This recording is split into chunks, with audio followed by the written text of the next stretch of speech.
Standing in a violent thunderstorm at 8 o'clock that Tuesday evening, soaked to the bone, and shivering uncontrollably, I never imagined my life would change so dramatically because of 88 words my sister spoke during dinner. The rain hammered against my face like tiny bullets, while lightning split the Connecticut sky above me. Just 20 minutes earlier, I'd been sitting at our family table laughing about my upcoming college semester when Natalie suddenly accused me of stealing $2,000 from our emergency fund. The words hit me like a physical blow. Mom's face twisted with rage as she screamed, "Get out of my house!" I tried defending myself, explaining I'd never touched that money, but her fury was absolute. Dad sat frozen, staring at his plate, refusing to meet my eyes. I didn't argue anymore. I just walked away into the storm, my heart breaking with every step. The rain continued pounding as I stumbled through our neighborhood, my sneakers squelching with every step on the flooded sidewalks. My phone buzzed incessantly, but I ignored it until I reached Jake Morrison's apartment complex 3 miles away. Jake had been my closest friend since middle school, the kind of guy who'd always have your back without asking questions. When he opened his door and saw me dripping wet and devastated, he immediately pulled me inside. "Griffin, what happened to you? You look like you've been through hell," Jake said, grabbing towels from his linen closet. His apartment was small but warm, filled with the smell of leftover pizza and the soft glow from his gaming setup. I collapsed onto his couch, still in shock. Natalie told my parents I stole $2,000 from their emergency fund. Mom kicked me out without even listening to my side. She was screaming so loud the neighbors probably heard everything. Jake handed me dry clothes and a hot mug of coffee. "That's insane, man. You've never stolen anything in your life." Why would Natalie say something like that? Before I could answer, my phone buzzed again. This time I looked at it. The text message was from Natalie. "LOL, Mom, totally bought it. You should have seen your pathetic face when she kicked you out. Dad's such a coward for not defending his precious golden boy." My hands started shaking as I read those words. Jake peered over my shoulder and his jaw dropped. "Are you seeing this? She's laughing about it. This wasn't some misunderstanding, Griffin. She planned this whole thing." I screenshot the message immediately, my mind racing. "I need to call home right now. Dad needs to see this. This proves I'm innocent." But when I dialed our house number, something strange happened. Dad answered on the first ring, his voice oddly calm. "Griffin." I already saw the text message. It popped up on the living room TV screen because your phone is still connected to our family sharing account. Relief flooded through me. "Then you know I didn't steal anything. You know Natalie lied." There was a long pause. "Come home, son. We need to talk." 20 minutes later, I stood in our front hallway, water still dripping from my jacket onto the hardwood floor. Mom sat rigidly on the living room couch, her arms crossed, while Dad paced near the window. The big screen TV displayed my phone notifications, clearly including Natalie's cruel message. "Mom, you can see right there that Natalie admitted she lied. She set me up," I said, pointing at the screen. But instead of the apology, I expected, Mom's expression hardened even further. "You probably forced her to send that text somehow. Maybe you threatened her, or maybe you have access to her phone. This doesn't prove anything except that you're more manipulative than I thought." I stared at her in disbelief. The evidence was right there, but she refused to accept it. Dad remained silent, his face troubled in a way I'd never seen before. Something deeper was happening in my family, something I'd been blind to for years. "Griffin," Dad finally said quietly, "there are things you don't understand about this situation. Things that have been building for a long time." Mom shot him a warning glance. "Don't you dare take his side, Robert. Not after everything that's happened." I looked between my parents, realizing that whatever was tearing our family apart went far beyond a missing $2,000. The storm outside had stopped, but inside our house, an even more destructive tempest was just beginning. The next morning, I moved my belongings into Jake's spare room, which he'd converted into a makeshift office. Cardboard boxes lined the walls filled with old textbooks and computer equipment, but there was enough space for an air mattress and my clothes.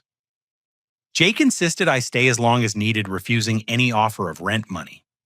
"Focus on figuring out what's really going on with your family," he said, handing me a cup of fresh coffee. This whole situation feels bigger than just Natalie being jealous. He was right. Over the next few days, I started investigating, beginning with our family's financial records that I could access through my shared bank account. What I discovered made my stomach turn. For the past 6 months, someone had been making small withdrawals from our joint college fund, never enough to trigger alerts, but totaling over $4,000. I called our bank's customer service line and requested transaction details. The representative, Linda Chen, was helpful but professional.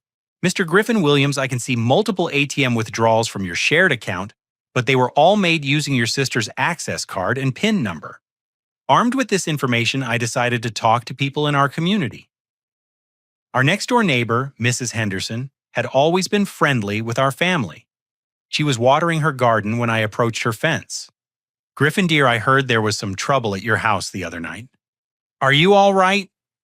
she asked, her weathered hand still gripping the garden hose. "Mrs. Henderson, I need to ask you something important. Have you noticed anything unusual about Natalie lately? Any new expensive things or strange behavior?" Her expression shifted uncomfortably. "Well, I probably shouldn't say anything, but last week I saw her unloading shopping bags from a taxi. Designer clothes, expensive makeup, things that seemed far beyond what a community college student could afford." My heart sank. "What else have you noticed?" Mrs. Henderson glanced toward my house nervously. "Griffin, I need to tell you something that's been bothering me. Natalie has been talking to several neighbors, telling them that you've become aggressive toward her. She said you threatened her multiple times and that she's afraid to be alone with you." The words hit me like a physical blow. "That's completely untrue, Mrs. Henderson. I've never threatened anyone in my life." "I know, dear. That's why I found it so strange. You've always been such a polite, respectful young man. But she was very convincing, and some people in the neighborhood have started to believe her stories." I thanked Mrs. Henderson and walked back to Jake's apartment, my mind reeling. Natalie hadn't just lied about the stolen money. She'd been systematically destroying my reputation in our community for weeks, maybe months. This was far more calculated and cruel than a simple sibling rivalry. That evening, I received an unexpected phone call from my college admissions counselor, Ms. Patricia Reeves. "Griffin, I'm calling because we've received some concerning information from your family. Your sister contacted us last week, claiming you've decided not to attend classes next semester due to personal issues." "That's absolutely not true," I said, panic rising in my throat. "I'm planning to start classes as scheduled. I never told anyone otherwise." Ms. Reeves sounded relieved. "I'm glad to hear that. Your sister seemed quite upset when she called, and she requested that we hold your acceptance until your family situation was resolved. I found it odd because the request didn't come from you directly." After hanging up, I realized the scope of Natalie's manipulation was even broader than I'd imagined. She'd been intercepting my mail, sabotaging my college plans, and poisoning my relationships with teachers, neighbors, and friends. Every aspect of my life had been under attack, and I'd been completely oblivious. I called several of my high school teachers, and the conversations were devastating. My former English teacher, Mr. Jonathan Hayes, admitted that Natalie had contacted him months ago, claiming I was planning to drop out of college and disappear without telling anyone. "She seemed genuinely worried about you, Griffin," Mr. Hayes explained. "She said you'd become withdrawn and hostile toward your family, and she was afraid you might do something drastic." By the end of the week, I'd uncovered a pattern of lies and manipulation that stretched back nearly a year. Natalie had been telling our parents I was disrespectful to teachers, claiming I was planning to abandon the family after graduation, and convincing our entire social circle that I was becoming unstable and potentially dangerous. But the most shocking discovery came when I finally worked up the courage to check our shared email account. Hidden in a folder I rarely accessed, I found dozens of college acceptance letters and scholarship notifications that had been automatically forwarded there. Natalie had been intercepting my mail for months, hiding opportunities that could have changed my entire future. The realization that my own sister had been systematically dismantling my life piece by piece was almost too painful to process. But worse than the betrayal was the growing understanding that she'd been planning something even more devastating, and the stolen money was just the beginning. Armed with bank records and email evidence, I spent the following week digging deeper into Natalie's activities. Jake helped me create a timeline of events, and we discovered that her manipulation campaign had started immediately after I received early acceptance to State University with a partial scholarship. "Look at this pattern," Jake said, pointing to our handwritten chart spread across his kitchen table. "Every major lie coincides with something good happening in your life. She's not just jealous Griffin. She's been strategically trying to destroy your future." The next breakthrough came when I decided to check our joint savings account more thoroughly. The account had been set up by our parents when Natalie and I were teenagers, meant to hold money from summer jobs and gifts for our college expenses. I drove to the bank branch and met with manager Sandra Williams, no relation, despite the shared last name. "Mr. Williams, I need to understand exactly how this account has been accessed over the past year." I explained, showing my identification and account information. Sandra pulled up the detailed records on her computer screen. Her expression grew concerned as she scrolled through the data. "This is unusual. The account shows regular deposits consistent with part-time employment, but the withdrawals don't match typical college expense patterns." She printed out 6 months of statements, and the picture became crystal clear. While I'd been depositing my earnings from my campus bookstore job, Natalie had been systematically emptying the account through ATM withdrawals, online transfers, and debit card purchases. The missing $2,000 was just the latest theft in a series that totaled over $8,000. "There's something else you should know," Sandra continued. 3 weeks ago, someone called claiming to be you and requested to close this account entirely. When we asked for verification information, the caller hung up. My blood ran cold. Natalie had been planning to steal everything and disappear my access to our shared funds completely. That afternoon, I received a shocking phone call from my uncle, David Dad's younger brother, who lived in Portland, Oregon. Uncle David and I had always been close despite the distance. He was the adventurous one in the family, working as a wilderness guide and living off the grid for months at a time. "Griffin, I need to ask you about some strange phone calls I've been getting from Natalie." Uncle David said, his usually jovial voice serious and concerned. "What kind of phone calls?" "She's been calling me and other family members for the past 3 months, telling us that you've become violent and unpredictable. She claimed you threatened to hurt her and that she's afraid for her safety. She asked me to send money so she could get away from you if needed." My hands clenched around the phone. "Uncle David, none of that is true. I've never threatened Natalie or anyone else." "I know, kid. That's why I'm calling. Yesterday, I saw some photos you posted on social media from your campus job and your volunteer work at the animal shelter. You looked happy and healthy, nothing like the disturbed person Natalie described. So I started making some phone calls to other relatives." Uncle David's investigation revealed the true scope of Natalie's deception. She'd contacted our Aunt Margaret in Florida, our cousin Stephen in Texas, our grandparents in Arizona, and at least 6 other family members. Each conversation followed the same script. Griffin had become dangerous, she was scared, and she needed money to protect herself. Griffin, she's collected over $15,000 from our family members. Aunt Margaret alone sent $5,000 because Natalie told her you'd physically attacked her and threatened worse. The room started spinning as I processed this information. My entire extended family believed I was an abusive, violent person who posed a threat to my own sister. Years of relationships had been poisoned by her lies. "Uncle David, I need to prove this is all fabricated. Will you help me?" "Absolutely. I've already started calling everyone back, But we need concrete evidence. Natalie was very convincing, and some family members are going to be hard to convince otherwise. That evening, Jake and I sat in his living room surrounded by printed bank statements, email records, and notes from my conversations with teachers and neighbors. The evidence was overwhelming, but I felt powerless against the web of lies Natalie had constructed. "There's something else I need to investigate," I told Jake.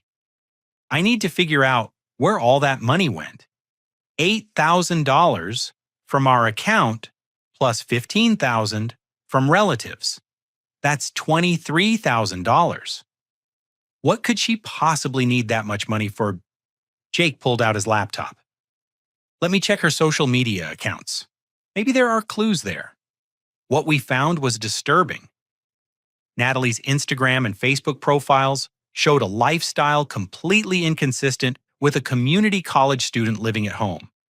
Photos from expensive restaurants, designer clothing, luxury hotel rooms, and exotic vacation destinations filled her feeds from the past 6 months. "Griffin, look at this," Jake said, pointing to a series of photos from Miami Beach.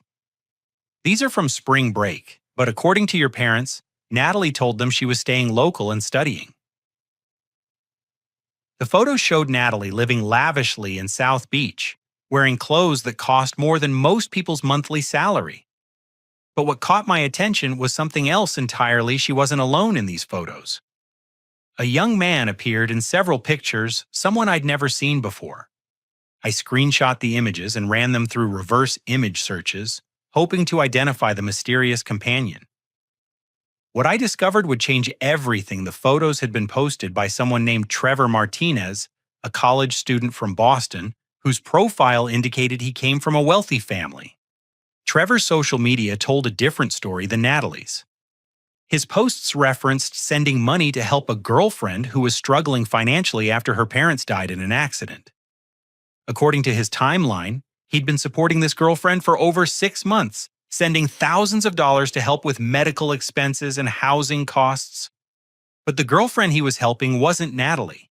The profile photos showed someone else entirely, Emma.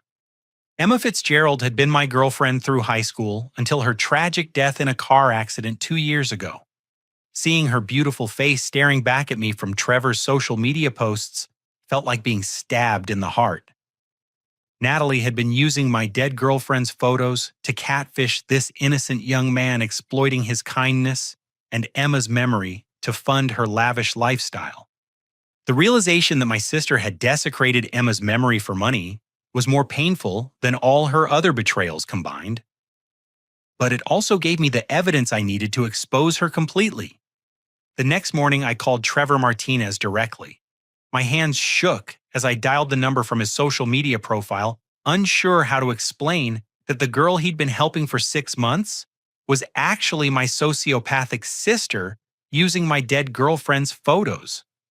"Hello, this is Trevor," came a friendly voice with a slight Boston accent. "Hi, Trevor. My name is Griffin Williams. I know this is going to sound completely insane, but I need to talk to you about someone you've been helping financially. A girl you think lost her parents in an accident." There was a pause. "How do you know about Sarah? Are you a friend of hers?" "Sarah." Natalie had even given Emma a fake name. "Trevor, can we meet in person?" "I have information about this girl that's going to be very difficult to hear, but you need to know the truth." 2 days later, Trevor drove down from Boston to meet me at a coffee shop in Hartford. He was exactly what I'd expected from his photos, well-dressed, genuine, with the kind of open face that showed he'd never encountered real deception before. The kind of person Natalie would target because his natural trust made him easy to manipulate. "Griffin, I have to admit I'm nervous about this meeting," Trevor said as we sat down with our coffee. "Sarah has become very important to me over the past 6 months. If someone is trying to cause trouble for her..." I pulled out my laptop and opened the folder of evidence I'd compiled. "Trevor, I need you to prepare yourself for something shocking. The girl you've been helping doesn't exist. The photos you've seen are of my girlfriend, Emma, who died in a car accident 2 years ago." Trevor's face went pale. "That's impossible. I've been texting with Sarah every day.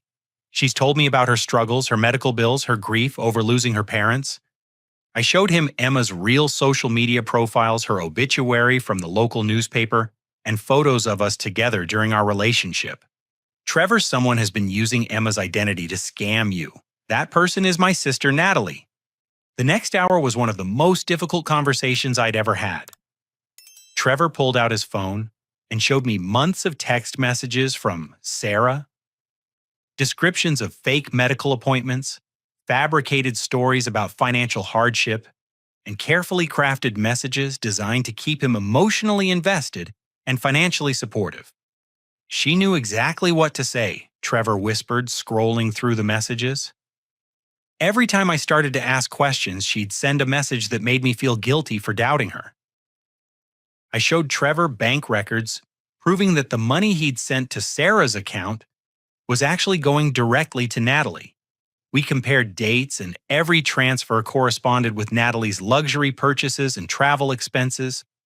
Griffin, I've sent her over $12,000 in 6 months, Trevor said, his voice breaking. My parents gave me that money for college expenses. They're going to be devastated. But the conversation took an even darker turn when Trevor showed me some photos that Sarah had sent him privately. They weren't just Emma's public social media photos. They were private pictures from her phone, intimate moments between us that I'd thought were lost forever when her phone was destroyed in the accident. Where did these come from? I asked, my voice barely a whisper. Trevor looked confused. Sarah said these were photos her sister took before the accident. She said looking at them helped her remember happier times with her family. The realization hit me like a freight train. Somewhere in our house, Natalie had access to Emma's private photos pictures that should have been gone forever. The only way she could have gotten them was if she'd somehow recovered data from Emma's damaged phone or accessed backup accounts I didn't know existed. That evening, I called Emma's mother, Patricia Fitzgerald, something I'd avoided doing since the funeral because it was too painful. Patricia had always treated me like a son, and hearing her voice again brought back waves of grief. Griffin, sweetheart, it's so good to hear from you, Patricia said warmly. I think about you often. Mrs. Fitzgerald, I need to ask you about Emma's phone and her photos. After the accident, what happened to her digital accounts? Patricia's voice became puzzled. Well, the police gave us her damaged phone, but we were never able to recover anything from it. Emma's friend Natalie helped us try to access her social media accounts to save photos, but we couldn't guess her passwords. My blood turned to ice. Natalie helped you with Emma's accounts. Yes, she was so sweet. She came by several times after the funeral saying she wanted to help preserve Emma's memory. She seemed to know a lot about computers and social media, so we trusted her to try accessing Emma's accounts. I thanked Patricia and hung up my mind reeling. Natalie had used Emma's grief-stricken family to gain access to her private accounts, then stolen intimate photos to use in an elaborate catfishing scheme. She turned my girlfriend's death into a profit opportunity. But there was something else bothering me about Emma's accident, something I'd never questioned at the time. Emma had been driving her reliable Honda Civic when she'd crashed on a dry, clear evening on a road she knew well. The police report mentioned possible tire failure, but the investigation was brief because single-car accidents on that particular curve weren't unusual. I drove to the impound lot where Emma's car had been stored after the accident. The owner, Frank Morrison Jake's uncle, who'd helped me get access, walked me through the storage area to where Emma's damaged Civic sat under a tarp. The insurance company never claimed it, Frank explained as we pulled back the covering. Been sitting here for 2 years. You're welcome to look around if it helps with closure. I knelt beside the mangled front wheel and examined the lug nuts. What I found made my stomach drop, clear evidence that the lug nuts had been loosened before the accident. The threading showed recent tool marks, and the pattern of failure indicated deliberate sabotage rather than natural mechanical failure. Emma hadn't died in a random accident. Someone had murdered her by sabotaging her car. And the only person with motive opportunity and the sociopathic cruelty to commit such an act was my sister Natalie, who'd always been insanely jealous of my relationship with Emma. Standing in that impound lot surrounded by the wreckage of Emma's car and the ruins of my family, I finally understood the true scope of Natalie's evil. She wasn't just a liar or a thief. She was a killer who'd been manipulating our family for years, and I was the only one who could stop her. That night I sat in Jake's apartment staring at photos of Emma while rage and grief battled in my chest. The woman I'd loved had been murdered by my own sister, who then used her memory to scam money from strangers. Every assumption I'd held about my family had been shattered. Jake found me there at 3 in the morning, still sitting in the dark with Emma's pictures spread across the coffee table. Griffin talked to me. "What did you find at the impound lot?" I told him everything: the loosened lug nuts, the evidence of sabotage, the realization that Emma's death wasn't an accident. Jake listened in stunned silence, his face growing paler with each detail. "We need to go to the police right now," Jake said. "This is Murder Griffin. Natalie killed Emma, and she's been covering it up for 2 years. I can't just walk into a police station with a theory and some loosened bolts," I replied. "I need irrefutable proof. If I accuse Natalie of murder without solid evidence, she'll find a way to destroy everything and disappear." Over the next 3 days, I developed a plan with help from Uncle David and Trevor, who'd driven back down from Boston, determined to help expose Natalie's crimes. Uncle David used his connections from his wilderness, guiding business, to put me in touch with a retired police detective named Marcus Thompson, who now worked as a private investigator. "Son, what you're describing suggests a pattern of escalating antisocial behavior," Marcus explained during our meeting at his Hartford office. "If your sister really did sabotage that car, she's not going to stop with financial crimes. People like this escalate until someone stops them." Marcus agreed to help investigate, starting with forensic analysis of the lug nuts from Emma's car. He had contacts at independent automotive labs who could provide expert testimony about the sabotage evidence. Meanwhile, Trevor and I worked together to gather digital evidence of Natalie's catfishing operation. Trevor had saved every message, photo, and financial transaction from their 6-month correspondence. We documented how she'd exploited Emma's identity and Trevor's kindness to steal thousands of dollars. "I keep thinking about how manipulative those messages were," Trevor said as we organized the evidence. "She knew exactly how to keep me emotionally invested. Every time I questioned something, she'd send a heartbreaking story that made me feel guilty for doubting her." But our most important discovery came when Uncle David suggested we search Natalie's room for additional evidence. The challenge was gaining access to our family house without alerting my parents or Natalie to our investigation. The opportunity came when Mom called to inform me that she and Dad were attending a weekend marriage counseling retreat to work through the family crisis. Natalie would be staying at her friend Jessica's house, leaving our home empty for 48 hours. Jake and I entered through the basement window I'd used to sneak out as a teenager. The house felt foreign and hostile, filled with memories that now seemed tainted by Natalie's manipulation.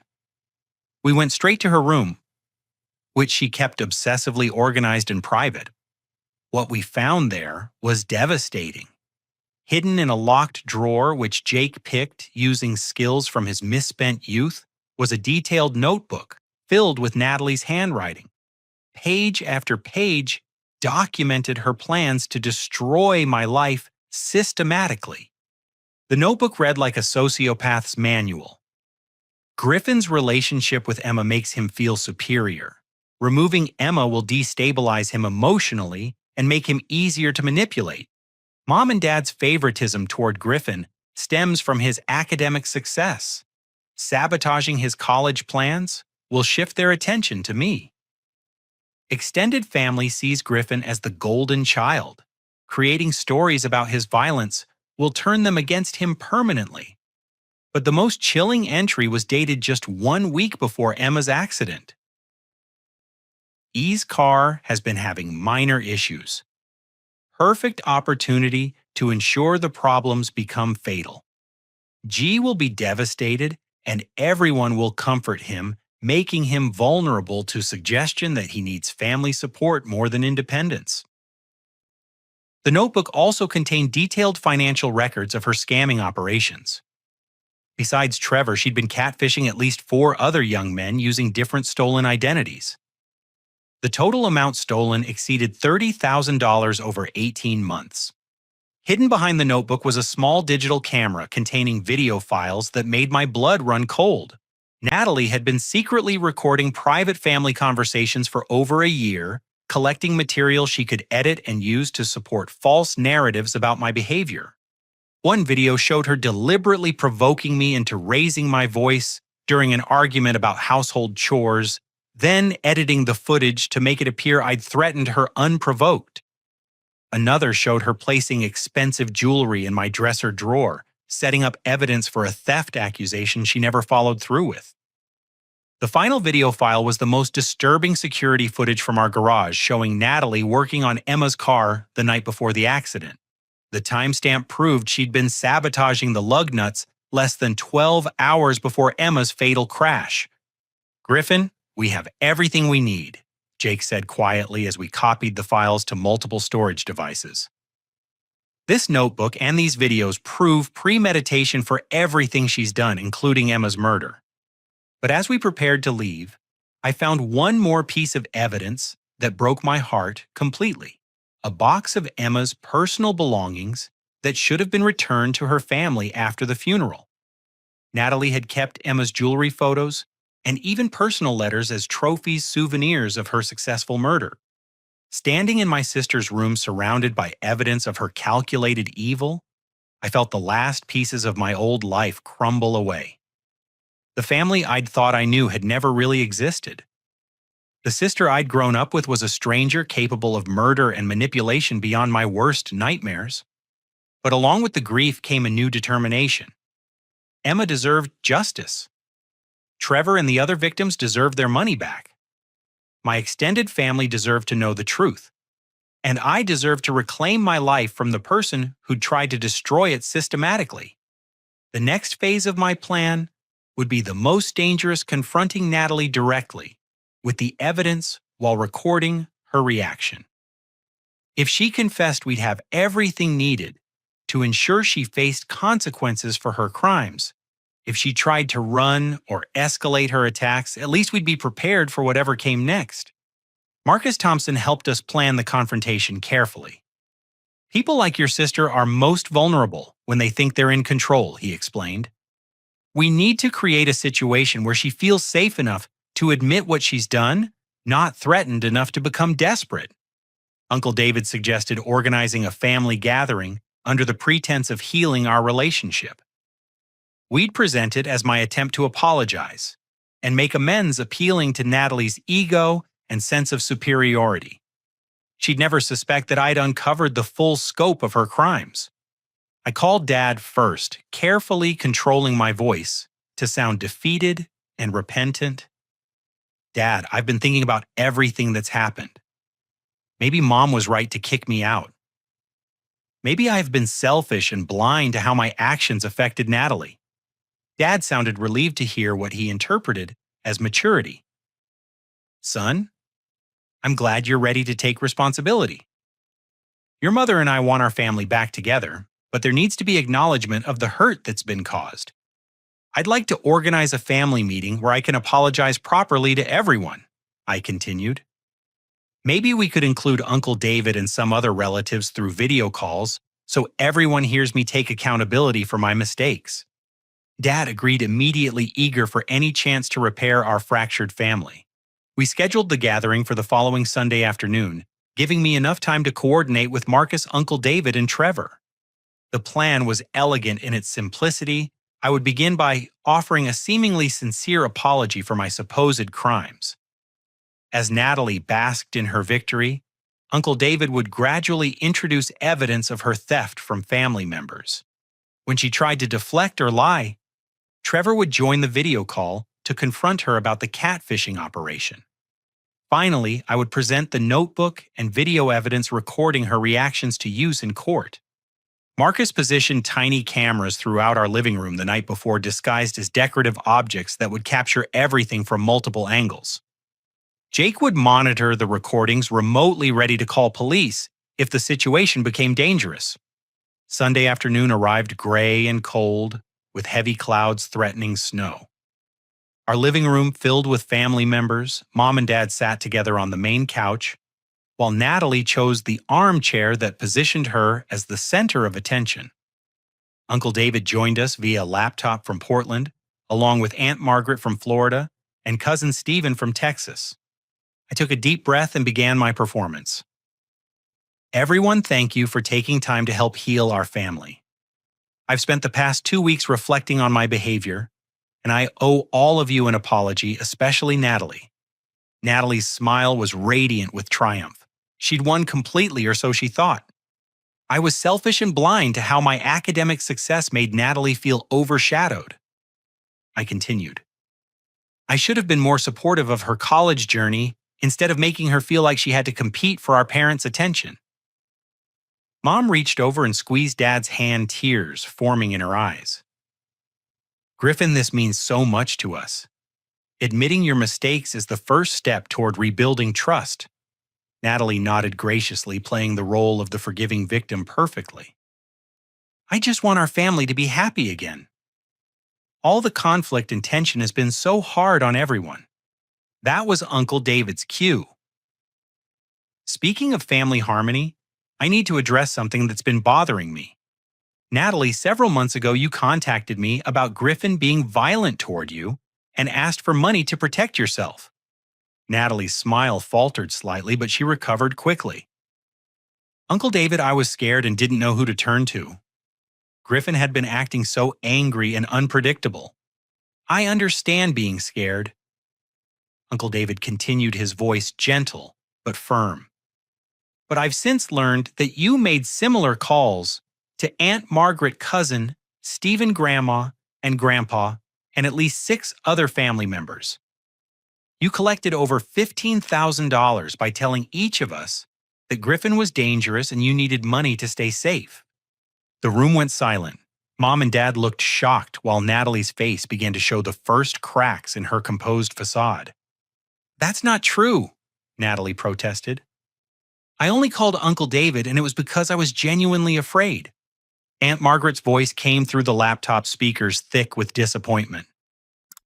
Natalie, honey, you called me 3 months ago. You were sobbing, saying Griffin had hit you and threatened worse.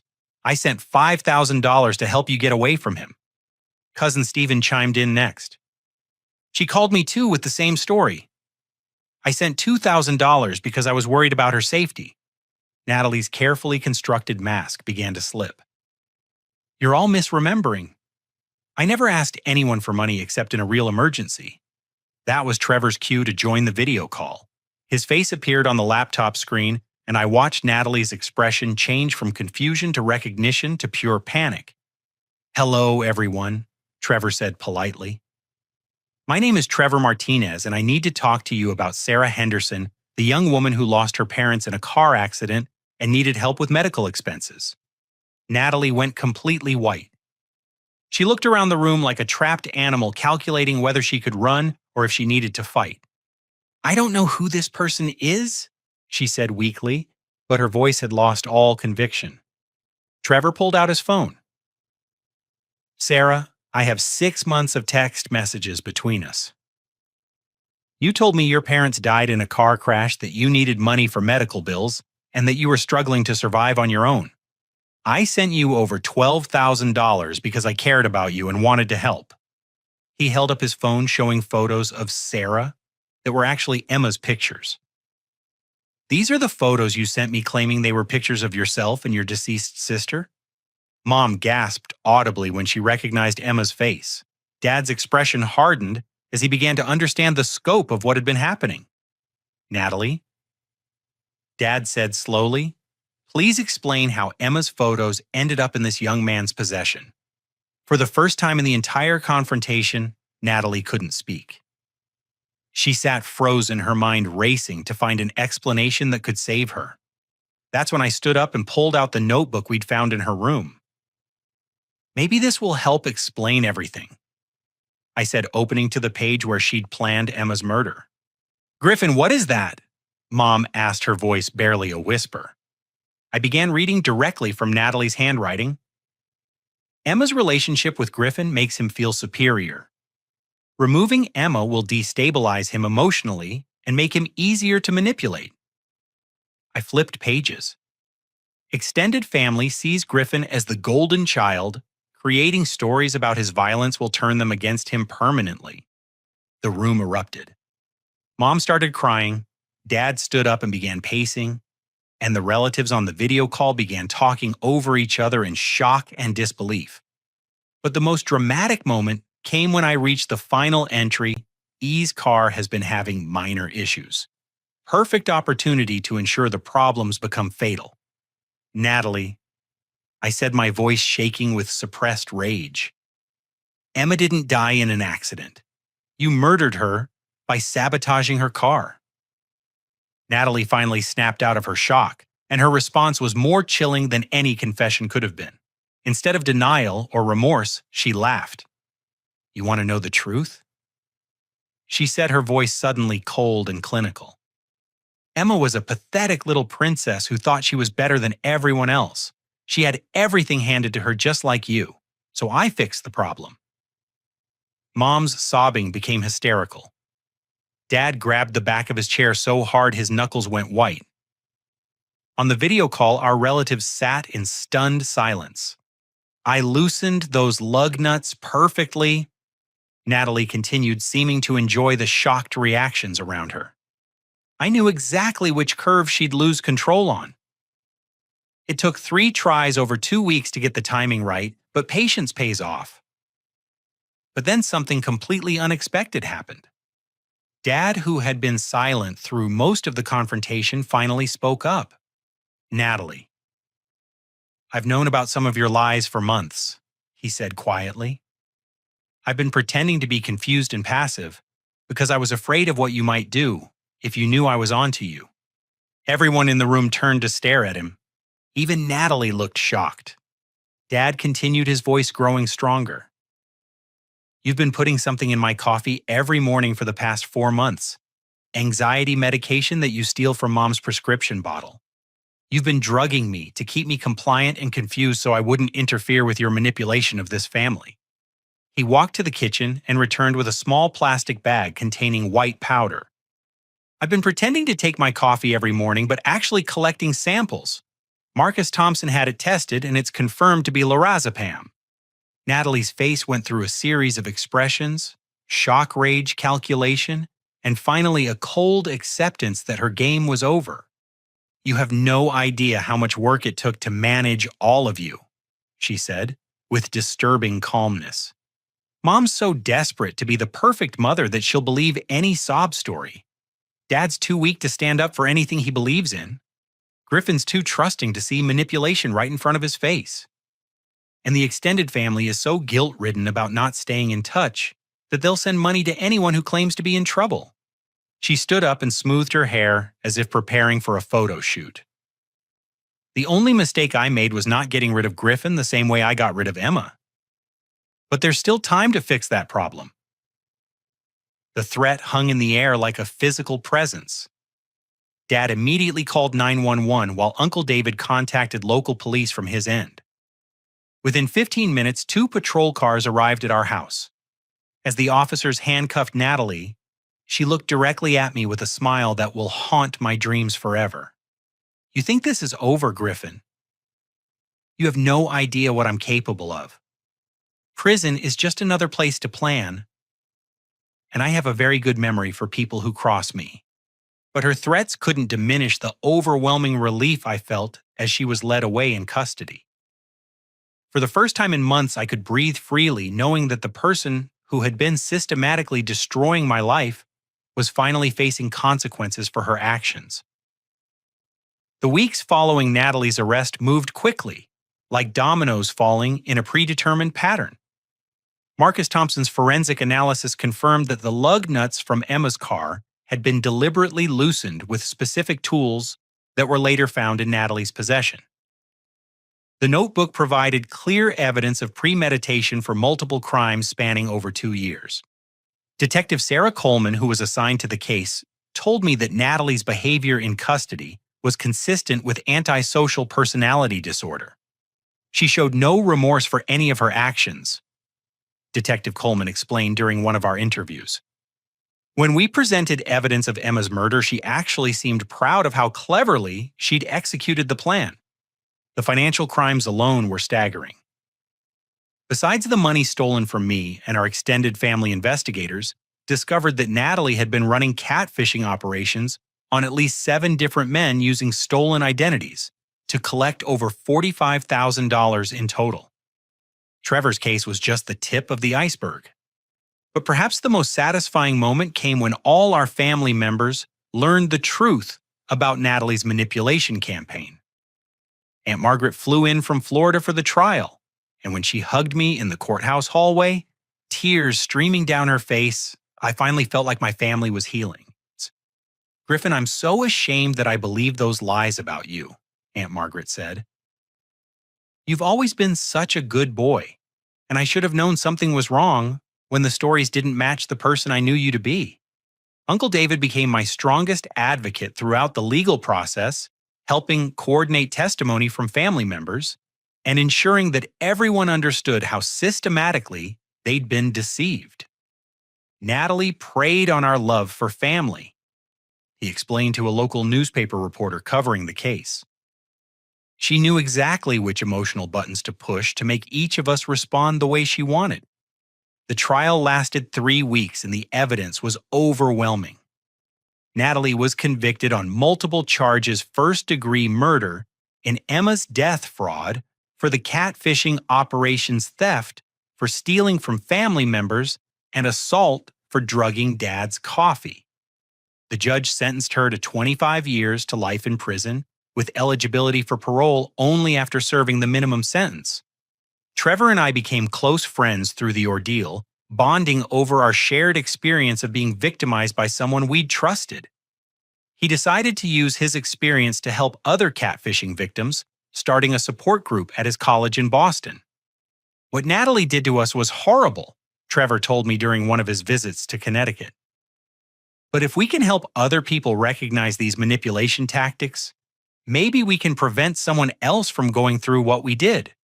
The money Natalie had stolen was gradually recovered and returned to victims. Trevor got back most of what he'd sent, though some had been spent on her lavish lifestyle and couldn't be recovered.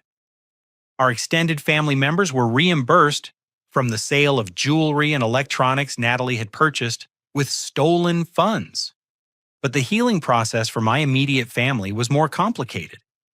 Mom struggled with guilt over how completely she'd been manipulated, often crying when she thought about how close she'd come to permanently destroying her relationship with me. "I failed as a mother," she told me during one of our counseling sessions. "I was so desperate to be fair to both of my children that I couldn't see how dangerous Natalie had become. Dad's recovery from months of being drugged took several weeks. But as the anxiety medication left his system, he became more like his old self. The man who had seemed weak and passive during the crisis was actually sharp and observant, having been chemically subdued by his own daughter. Son, I want you to know that even when I was confused by the medication, I never believed you were capable of the things Natalie accused you of. Dad told me during a fishing trip we took 6 months after the trial. A father knows his children, and I knew the accusations didn't match the person you'd always been. The most meaningful healing came when I decided to honor Emma's memory by starting a foundation in her name. The Emma Fitzgerald Foundation provides support and resources for victims of family manipulation and abuse, specifically focusing on cases where siblings or other family members use gaslighting and systematic lies to destroy their victims' lives. Emma's parents, Patricia and Michael Fitzgerald, became my partners in this effort. Emma would be so proud of how you're turning this tragedy into something that helps other people, Patricia told me at the foundation's first fundraising event. She always believed that good could come from even the worst situations if people were brave enough to keep fighting.